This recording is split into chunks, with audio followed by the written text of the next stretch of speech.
નમસ્કાર, જય હિન્દ દોસ્તો. હું બ્રિજરાજ સોલંકી. મિત્રો, દેશની અંદર ફરીવાર નીટનો પેપર લીક થઈ ગયો અને તમામે તમામ 23 લાખ કરતા પણ વધારે વિદ્યાર્થીઓ અને એમના પરિવારજનોની સાથે હું મારી સંવેદના વ્યક્ત કરું છું.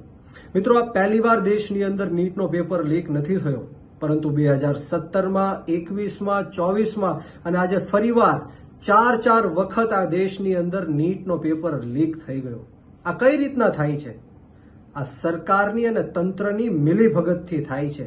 જે નેતાઓ, જે ભ્રષ્ટ પોલીસ અધિકારીઓ અને લીક માફિયાઓ હજારો કરોડો રૂપિયાનો ધંધો આ પેપર લીક કરીને કરે છે. એમના મામા ફઈના દીકરાઓને ડોક્ટર બનાવવા માટે ગરીબ, પછાત, નબળા, દબાયેલા, કચડાયેલા તમામ સમાજ, જ્ઞાતિ અને ધર્મના જે મધ્યમ વર્ગના લોકોના જે યુવાનો છે, યુવતીઓ છે, દીકરાઓ છે, દીકરીઓ છે, એમનું ભવિષ્ય ધૂંધળું બનાવવાનું કામ કરે છે. મારે તમને આજે પૂછવું છે કે 2017માં જે પેપર લીક થયો, 21માં થયો, 24માં થયો, એના ક્યાં છે ગુનેગારો? આરોપીઓ ક્યાં છે? એક પણ ગુનેગાર કે આરોપી જેલની પાછળ નથી. ત્યારે મારે તમને કહેવું છે કે હવે આત્મા જગાડવાનો સમય આવી ગયો છે.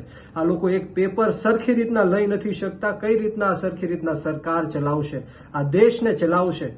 ત્યારે હું 100% એવું માનું છું કે સદંતર આ સરકાર નિષ્ફળ ગઈ છે. ત્યારે યુવાનોએ મેદાનમાં આવવું પડશે. આ શહીદ આઝમ સરદાર ભગતસિંહનો દેશ છે. શહીદ સુખદેવ અને રાજગુરુને માનવાવાળા આપણે યુવાનો છીએ. ત્યારે ક્યાં સુધી આપણે જિંદાબાદ, મુર્દાબાદના નારાઓ લગાડશું? ક્યાં સુધી આવેદન, નિવેદન, લડેંગે જીતેંગેના નારાઓ લગાડશું? આપણે સવે રોડ રસ્તા ઉપર આવીને આંદોલન કરવું પડશે. અને આ સરકાર સીધી રીતના નહીં માને.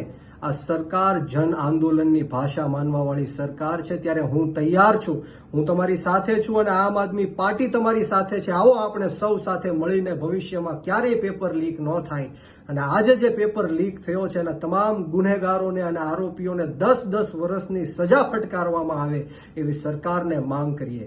અને ગુજરાતની અંદર પણ 2014થી લઈને 24 સુધીમાં 34 પેપરો લીક થયા. યુવાનો, જરા વિચારો, આપણું ભવિષ્ય કેવા લોકોના હાથમાં છે.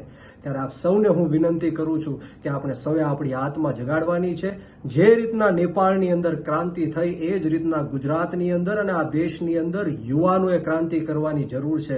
જય હિન્દ, જય ભારત, જય જય ગરવી ગુજરાત.